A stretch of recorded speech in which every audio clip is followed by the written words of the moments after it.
Hello, everybody. Welcome to another episode of Dirt Nap City. We are already into season 3, and man, things are getting exciting because now we're doing video as well as audio. Now we are making some little interstitial content in between our main episodes, doing lots of cool stuff in season 3. So if you haven't already followed and subscribed, do that now. But I want to say hello to my buddy Alex, who is sitting in Houston right now, and we are very excited to be kicking it off. How's it going, Alex? Good. We've heard from the people and they want more of us. So we're giving you more of us. Yeah. You're going to get a lot more of us. Yeah. That's the plan. And there is no unsubscribe button.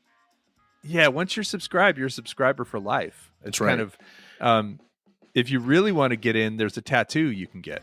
And if you don't listen, we're going to start knocking on your door and just doing the podcast outside your window. And throwing money in. Yeah. Almost like carolers, like Christmas carolers, only we're Christmas podcasters. We assume that if you're not downloading, then you just forgot. So we're going to come find you. Yeah, because who doesn't want to know about interesting dead people? I know everyone I know loves it.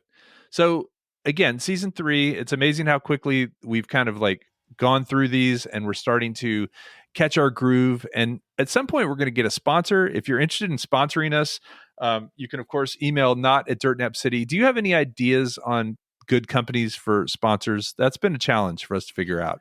Yeah. I mean, we started with, I think we got off a bad foot on episode 2 when we kept emphasizing that the mashed potatoes at KFC tasted like wallpaper paste. Yeah. That didn't help us. No, and a lot of fast food companies that were considering us at that point dropped us. We were canceled. We did a Ray Kroc episode where we talked about how we didn't. Well, now actually, you talked about how you love McDonald's. It's your daughter that trashed McDonald's. She called it McDisgusting. But if anybody's got ideas, I don't really want to resort to funeral homes, but if you do run a funeral home and you're interested in sponsoring us, we might take you up on it. Yeah, I mean, anybody in the death care industry is welcome to sponsor us. It doesn't have to be morbid or anything like that. No, it's part of life, man. The last part.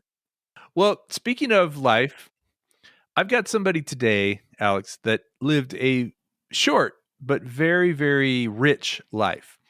He was born in 1945, February 6th, and he died in 1981.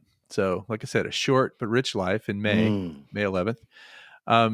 He was a musician, and he was in a fairly niche genre, but was probably considered the best or king of that genre. So, are we talking rock and roll at all? Rock and roll adjacent? Not rock and roll adjacent. So it's not really Randy Rhoads. No. Okay. That's a good guess. Because I think that was about 1981. Yeah, he died in 81. He is world famous. I'd say a lot more famous than Randy Rhoads, actually, in terms of people knowing him. I think, just about anybody who lives in Western culture knows this guy's name. And he was not actually from the United States. He was one of these guys from another country close to the United States, but not in the United States. And in his own country, he actually achieved what's called the Order of Merit. So this must be Canada. Other direction. Or Jamaica. Bob Marley. Yes. He was the Order of Merit. His name was actually Robert Nesta Marley. I love Bob Marley. And I don't know if you and I have ever talked about Bob Marley before, but I love Bob Marley. And I listen to Bob Marley quite a bit still. You can always throw that on, and it's never really gonna piss anybody off. And I think he transcends time, never sounds dated, and it will always make you feel better.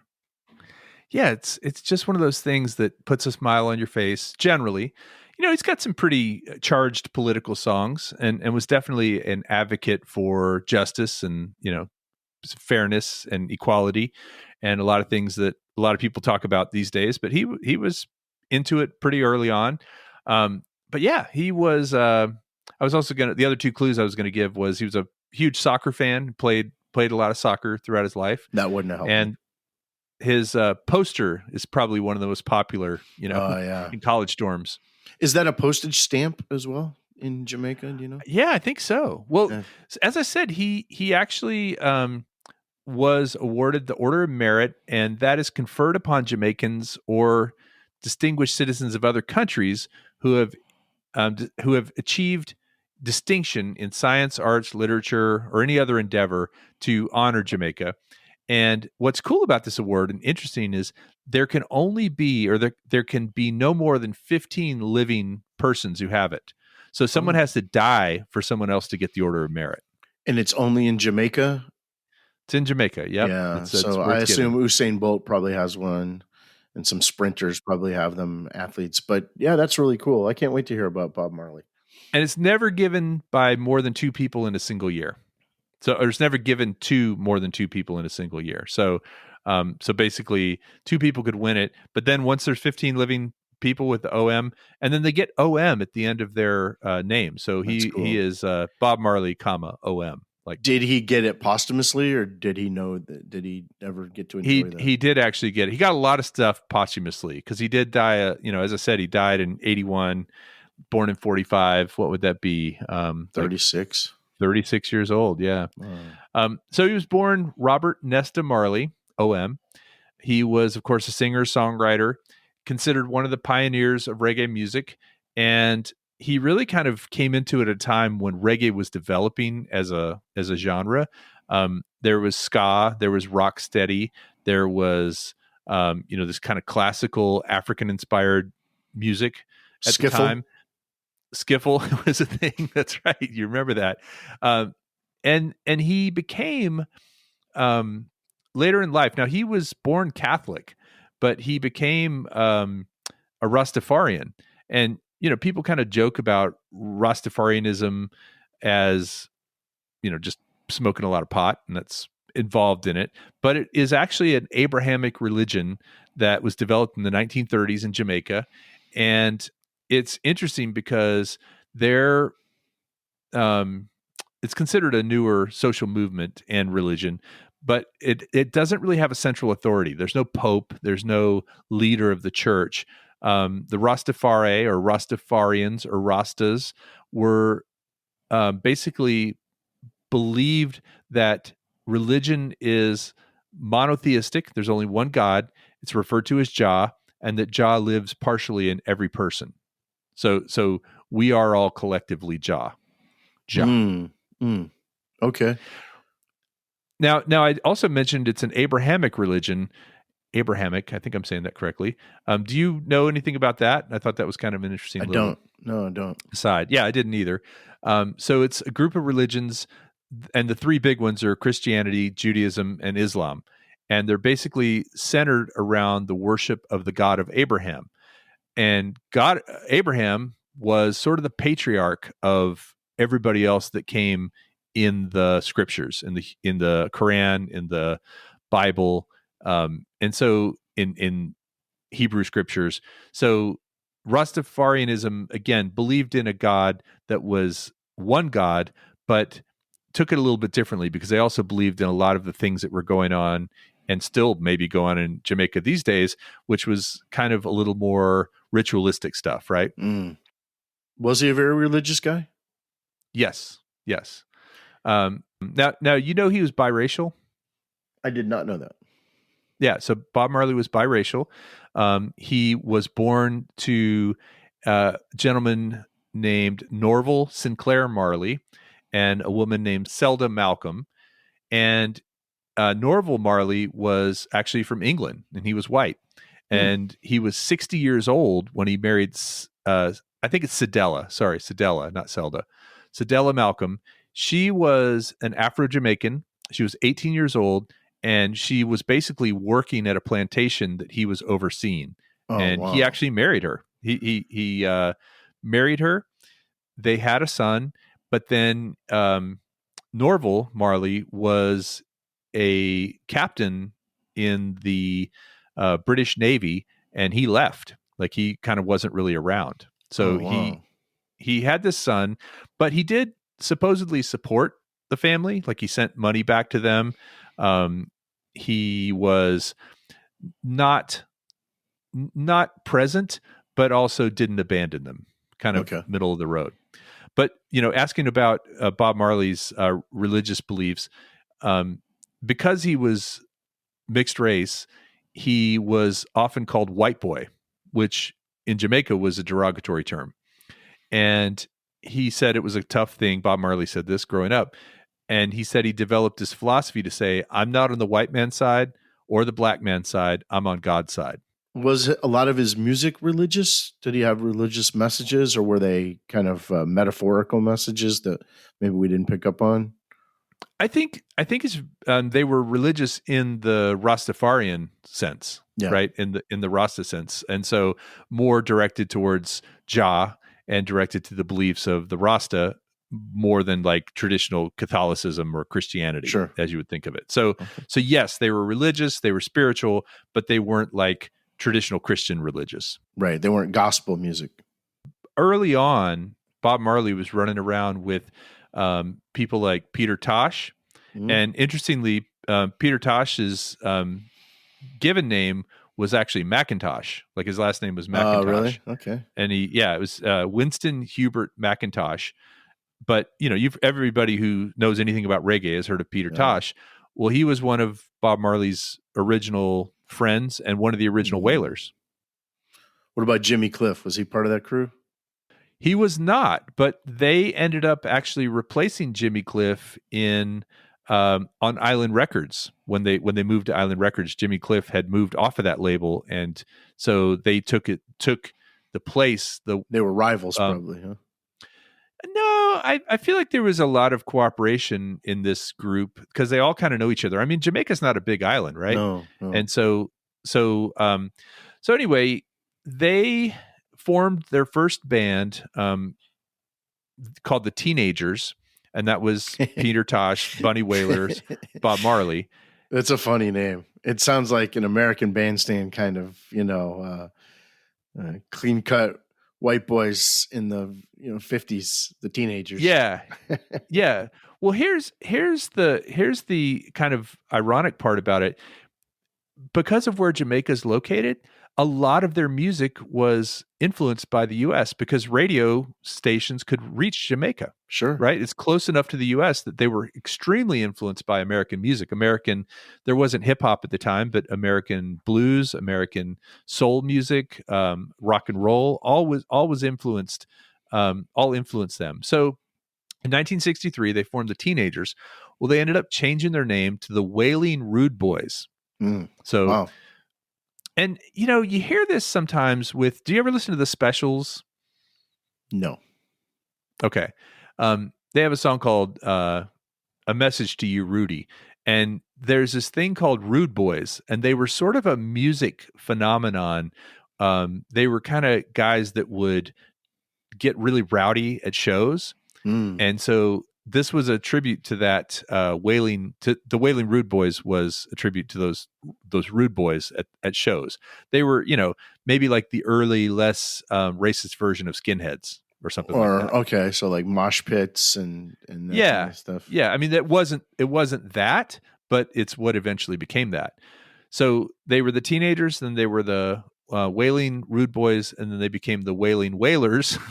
That's a little redundant. Yeah. They decided to change it to just the Wailers. Yeah. And so, again, three of those really big named people, Bunny Wailer, Bob Marley, and Peter Tosh, all in this band initially. Now, was Bunny Wailer's name Bunny Wailer? Like, no, his name was actually Neville. His name was actually Neville Livingston. Oh. So totally changed it. Yeah. So they lived in this place called Trenchtown, which is a neighborhood in Kingston. And you probably heard Trenchtown Rock if you're a fan of Bob Marley. That's like a song. They reference it quite a bit. It's like being from Harlem or from some part of New York, or something. Bed-Stuy, yeah. They were in Trenchtown. They actually recorded together early on, and were, like I said, very influenced by ska, by R&B from the United States, because the radio stations could meet it. And they initially didn't play any instruments. They were more of a vocal harmony group, but they started to play instruments, learned how to play the guitar, and that's kind of when things started to take off. From like 1962 to 1972, the band recorded several songs and had a couple of hits right out of the gate. One called Judge Not, one called One Cup of Coffee, one called Do You Still Love Me, and one called Terror. But their first number one hit came in 1964 with a song called Simmer Down. Do you know that one? It's an old one. Maybe I do. It's been sampled a lot. Yeah, I was just going to say, I probably know it from Probably the heard samples. Simmer Down, Simmer Down. Anyway, big hit, 1964, sold 70,000 copies in Jamaica, and it was kind of a first little taste of fame, but it wasn't an international hit. It was just kind of more of a regional and local hit. In 1966, Bob Marley married Rita Anderson, and they actually moved to the United States for a little while because Marley's mother had married an American. She had actually moved to Wilmington, Delaware. And so they lived in Rita and Bob Marley lived in Wilmington, Delaware for a couple of years.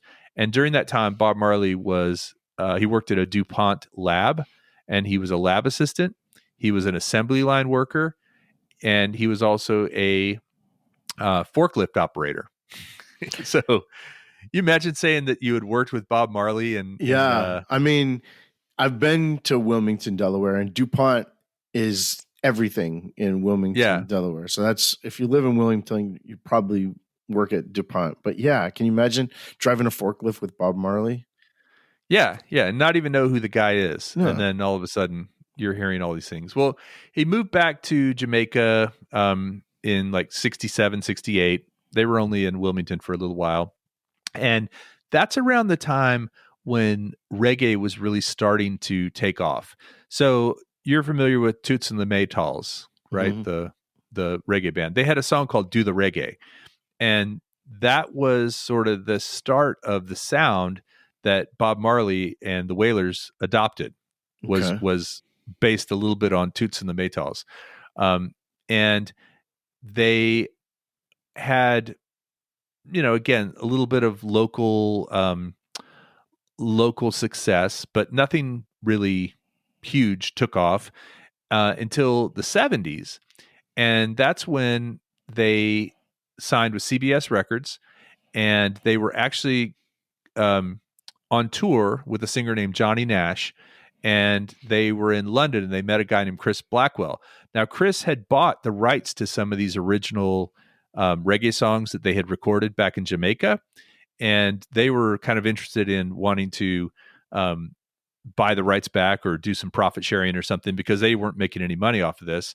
Well, at the time, Chris Blackwell actually worked for Island Records, and he said, "I'll do you one better. Why don't I sign you to Island Records?" And as you mentioned earlier, Jimmy Cliff had just left Island Records, so they were trying to get a new band to take Jimmy Cliff's space during the early 70s on Island Records. Now, what Chris Blackwell said about them was, and this is a quote, "I was dealing with rock music, which was really rebel music, and I felt it would be a really good way to break Jamaican music to the masses. But you needed someone who had that image. And when Bob Marley walked in the room, he fit that image. And so they recorded an album called Catch Fire on Island Records.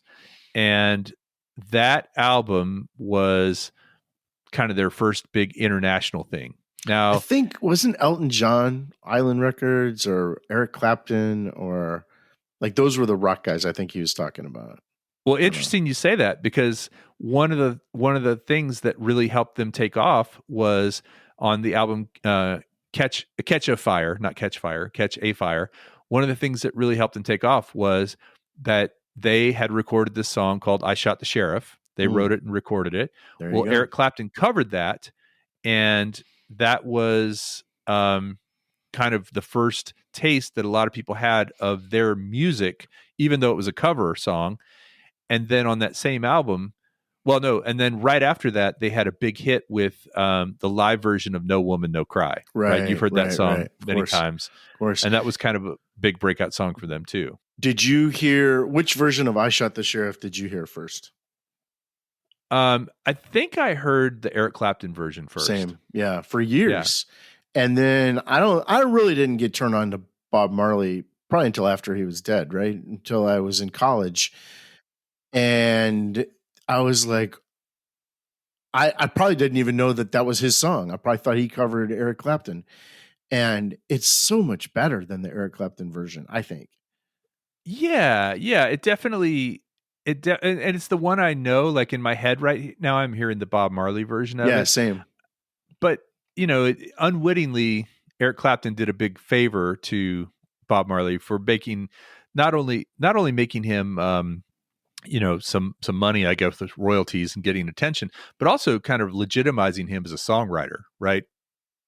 Yeah, and it's funny because the songs aren't that different. Like the two versions aren't that different, but I wouldn't call Eric Clapton's version reggae either.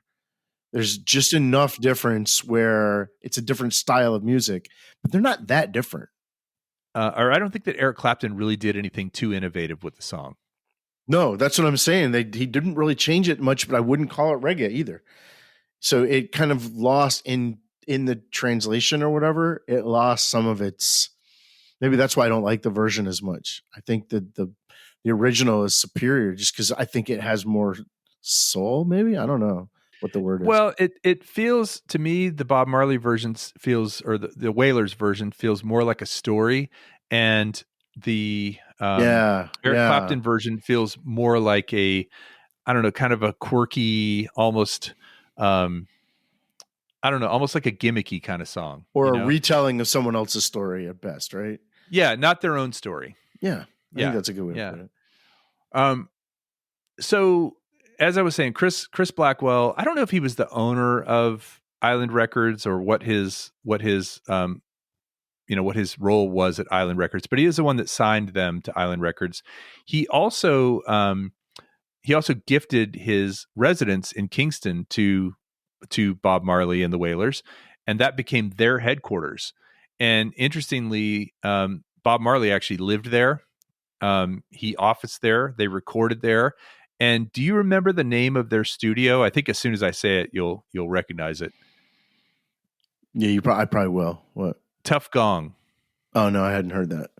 Oh, TUFFGONG. I just remember seeing that logo on records, and it became a label, like a sub label, that Bob Marley started that was popular in Jamaica, and then had some hits. But they were scheduled to play 17 shows in the U.S. They were going to travel and open for Sly and the Family Stone, which was hugely popular during the 60s and 70s, right? Yeah. However, according to my sources, after 4 shows, they were cut from the tour because they were becoming more popular than Sly and the Family Stone. Wow. More people were showing up to see them, and I guess Sly and the Family Stone didn't like that and said, "Nope, can't go with that." Wow, that's interesting. Sly and the Family Stone were a really interesting band that would have been more popular if they were more reliable, but they would sometimes not show up for gigs or show up in no condition to play or whatever. But if you want to see a good performance of Sly and the Family Stone, it's in that Rolling Stone movie, Gimme Shelter. Yeah. About the Altamont tour. Sly and the Family Stone play a few songs in that set. It's pretty cool. And they're on point. They are, and apparently that's one of the better shows that usually they would disappoint. They'd show up and they just weren't good because they were in no condition. But that's pretty good. Yeah, pretty good show. Yeah, which is a shame and I think that's not an uncommon thing in music, right? Is a little, especially in the '60s. Yeah, a little too much sex, drugs, and rock and roll. So the band actually disbanded, the Wailers, in 1974. However, Bob Marley kept the name and became Bob. That's when it became Bob Marley and the Wailers. So before that, it had been just the Wailers, and it was kind of a threesome of 3 leads with Bunny Wailer, Peter Tosh, and Bob Marley. So the original I Shot the Sheriff was just the Wailers. Yes, it was not Bob Marley and the Wailers. Hmm. On that Catch a Fire album. So then something really interesting happened in 1976. The Bob Marley and the Wailers were set to play a free concert that was organized by the Jamaican Prime Minister, Michael Manley. And there was, I guess, some pretty intense stuff going on between political groups in Jamaica at the time. Northern Ireland and Ireland, that kind of stuff, like people killing each other and stuff. Well, somebody broke into Bob Marley's home and shot Bob Marley, Rita Marley, and Don Taylor right before this show was supposed to happen, because they thought that the show was just a support for one side of the political spectrum, for this Michael Manley supporting the prime minister. It wasn't a concert organized by him, so that kind of made sense that they would think that. But Rita and Don Taylor, their manager, so Rita, his wife, and Don Taylor, the manager, were actually pretty seriously injured, recovered, but Bob Marley was shot in the chest and arm and was not injured enough to stop his performance. So he ended up playing this show 2 days after he got shot by this guy. Wow. Which is pretty awesome. So it wasn't quite a civil war, but it was definitely political factions going on and a lot of political violence going on at the time. Yep. And the whole point, or supposed point, of that concert was to sort of ease the tension between the two groups. I don't know too much more about it, but that was sort of the point of it. And obviously, the people on the other side weren't happy about it. So after this incident in 1976, Bob Marley left Jamaica, went to the Bahamas to just recoup, from the shooting and probably the mental trauma of that, and then actually ended up going to England for 2 years. And he recorded 2 albums while he was in England, Exodus and Kaya. Mm-hmm. And Exodus was on the British album top charts for 56 consecutive weeks. Wow. And it included the song Exodus. You probably know that because that's on Legend. Jamming, Waiting in Vain, One Love, which was based on People Get Ready. And he was actually arrested in London for possession of cannabis and convicted, actually. And he ended up returning to Jamaica in 1978. And there was still some political unrest going on. And he tried to sort of bring people together by having the 2 leaders of the 2 opposing political parties shake hand on stage. Like, was he extradited? When did he come back because he was convicted and they sent him back to Jamaica? I don't know. I don't think so. I think he he kind of got involved in the Rastafarian lifestyle, and I think smoking was very important to him, or Mm-hmm. marijuana was very important to him as part of that. And so maybe the fact that he could do it more freely, I don't know. I'm not sure what the reason was, but he ended up having, remember I mentioned Michael Manley, the prime minister, who was putting on that first concert. At this later concert, he had Michael Manley and the political rival, whose name was Edward Segia. They shook hands on stage, and he was trying to become someone to be a peacemaker, in the country that he loved. So they ended up releasing 11 albums under the name Bob Marley and the Wailers, and they had all kinds of awards and credentials throughout his career. Let me just give you a couple of things. And like you said, some of these were posthumously. He received the United Nations Peace Medal in 1978. Maybe that had something to do with what I was just talking about, getting those people on stage. The album Legend became the best-selling reggae album of all times. So what year did that come out? Did that come out after he died? 84. So he died in Yeah. 81. So that's So what turned a lot of us on. And I'll bet you that record is like Dark Side of the Moon, where decade after decade after decade, people are still buying that record. It's got to be one of the top selling albums of all time. yes, yes. Actually it is. It's still thousands of units, thousands of downloads, I guess, these days. Constantly, people are always getting turned on to it. He, as I said, was given the Order of Merit posthumously by Jamaica. He was inducted in 1994 into the Rock and Roll Hall of Fame. What year? What year was he inducted? 94. Wow. Rolling Stone ranked him number 11 on its list of greatest artists of all time and number 98 on its list of 200 greatest singers of all time. It seems low. Well, you mean number 11 for greatest artists? No, 98. Oh, for singers? I don't know that he was like, known for his singing. I mean, his singing was Iconic. great, but well, I bet you there's not 97 better singers than him. Okay. BBC proclaimed Marley's One Love as a song of the millennium. In 2001, he was awarded a Lifetime Achievement Award at the Grammys, and he was inducted into the Black Music and Entertainment Walk of Fame, and he has a star on the Hollywood Walk of Fame. So pretty long and storied history. You didn't mention Three Little Birds, which I think is a song that kind of transcends time, that every few years you'll see it in a movie or you'll hear it in a commercial or something. And that's one of those songs that poetically is just a beautiful song. And it just, it changes your mood, It's probably one of my top favorite songs out there. Yeah. No, I mean, it was the original Don't Worry, Be Happy, right? Yeah. And so he had an album right before he died called Uprising, and that had the Redemption song, which is on the Legend album. And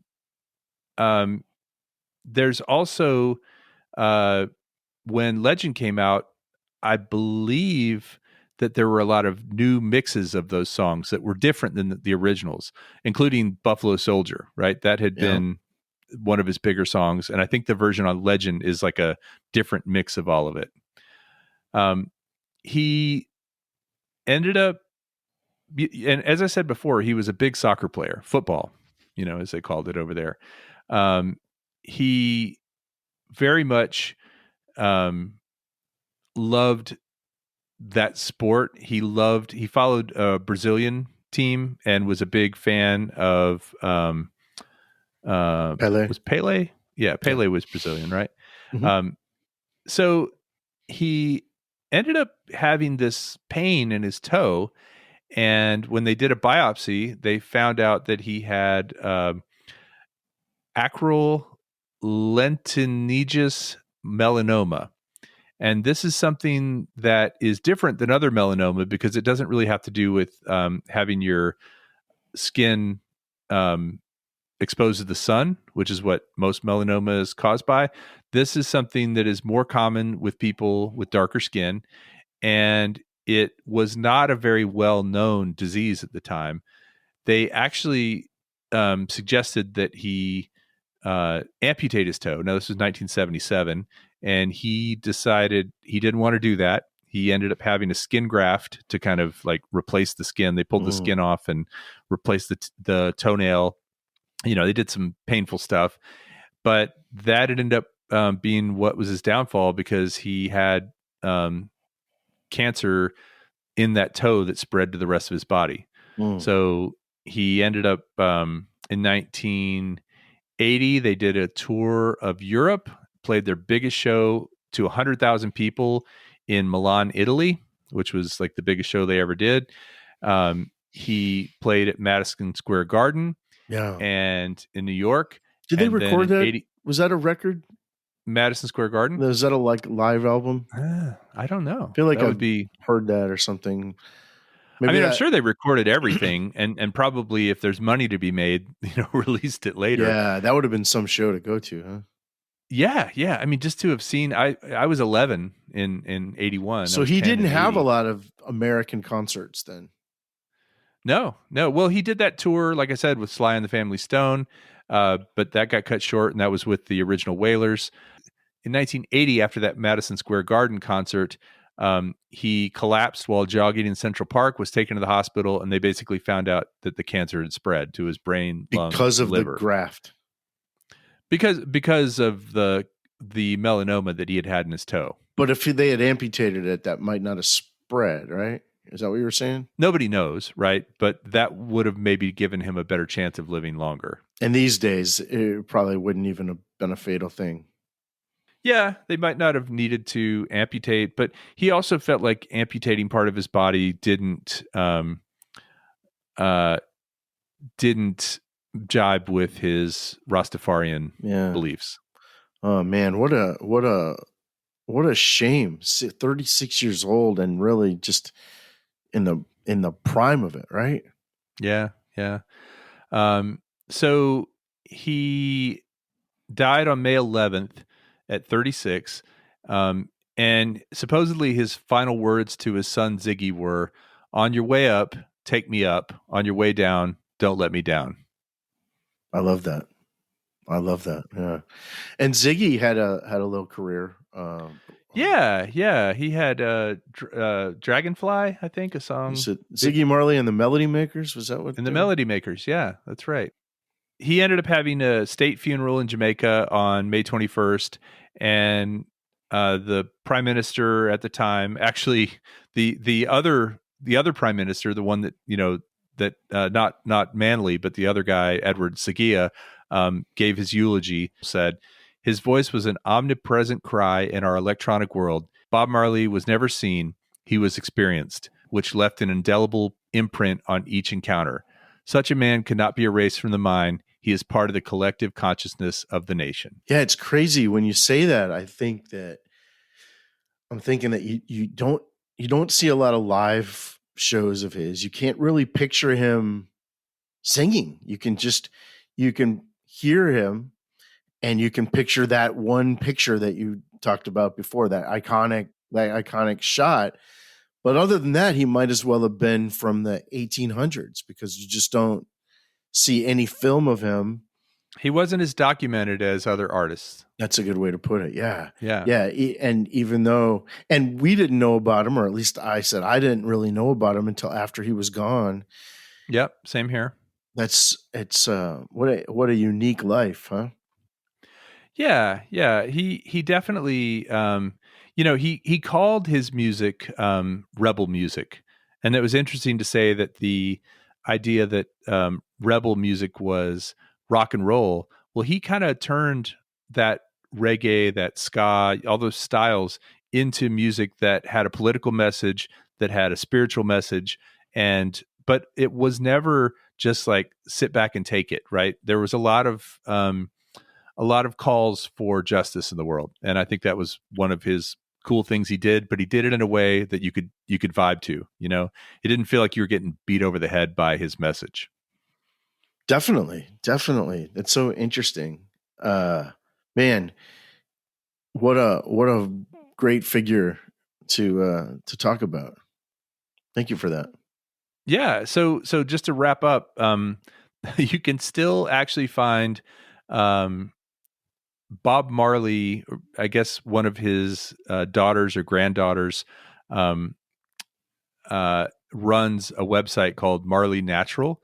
So you can buy heirloom Jamaican cannabis strains that were supposedly the very ones that Bob Marley himself enjoyed, smoking accessories, creams, lotions, etc.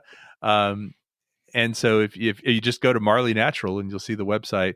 And then I thought it was interesting because you and I have talked about this before. I think you made a list of people. I think it was you who made a list of people who made the most money as dead celebrities. Oh, yeah. In 2018, Forbes magazine listed him as the 5th highest earning dead celebrity. Wow. Wow, That that's was amazing. 2018. That's So like been you've 5 got years, but Elvis and John Lennon and guys like that. He's right up there with those guys, huh? yeah, yeah.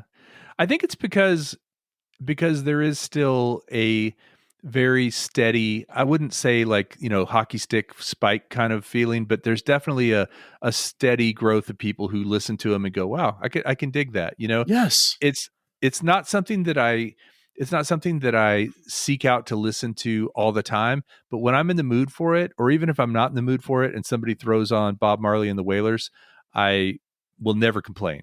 It always feels right. Yes. And there's a reggae channel on Sirius XM, but I feel like maybe it's that particular channel is just specializing in that specific 10-year genre that you're talking about.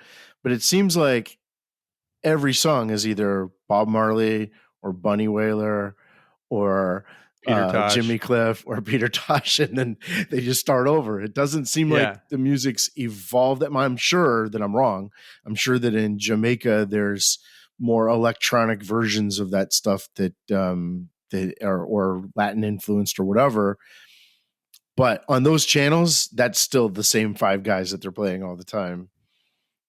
But like you say, it never feels wrong, does it? I think it was, especially at that time in the 60s, 70s, and maybe it became more popular in the 80s, but it is more of a niche kind of genre on that originated on a fairly small island, with the very fairly small group of people. I wonder Um, if he had lived or if he had become more uh, come to America more, if that music would have changed, or like even like he didn't play Woodstock or anything, and he was around then, and he could have been friends with Jimi Hendrix, but he wasn't like around those guys, right? And I yeah, wonder if his music would have become more rock or if other music would have become more reggae, if he would have influenced more people, if that style would have been more popular. It was just kind of this isolated thing that was here and then yeah, gone. literally born on an island, right? The music was, and so it literally and figuratively isolated.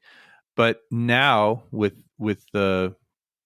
technology and with the way people communicate now and social media and all that kind of stuff, it's a lot harder for those kind of things to just be in their own little world, right? I mean, Legend So is a great record, but it's a greatest hits record, yeah, that's exactly and right. he only lived long enough to have one of those, you know. Yeah, and he didn't even live long enough to have it. It came out Uh, after he died. and So he's been dead longer than he was alive, you know. yeah, yeah. No, it's Bob Marley. And by the way, I probably should have started by saying this. I don't claim to be an expert on Bob Marley. I'm very much a casual, maybe slightly more than casual Bob Marley fan, but I'm not an expert by any means. I just thought, I was looking through my list of people that I think fit our criteria of interesting dead people that maybe a lot of people don't know. They've heard the name, right? I think a lot of people maybe have heard of the name and they know he was a reggae artist, but some of those things about him being biracial and about his spiritual beliefs and getting shot. I mean, that's all stuff that hopefully people found interesting on this episode. And hopefully, if you only know him from like being a pot smoker, hopefully you'll right now go and listen to some of that music because it start with Legend. I mean, just listen to Legend from beginning to end. Be sure to take a big bong hit first. It is outstanding music. It is. It is. High or not, it is high on life. All right, Alex. Well, that's Mr. Marley, not the Christmas one, but the Jamaican one. I'm glad you enjoyed it. I always love it when you're enthusiastic from the outset. Like, you kind of lit up when you guessed who it was. Oh, yeah. And that always makes me know it's going to be a good episode. Like you said, who doesn't love Bob Marley? Yeah, you're crazy if you don't. All right. Thanks, everybody. We'll talk to you in a week or two. Bye.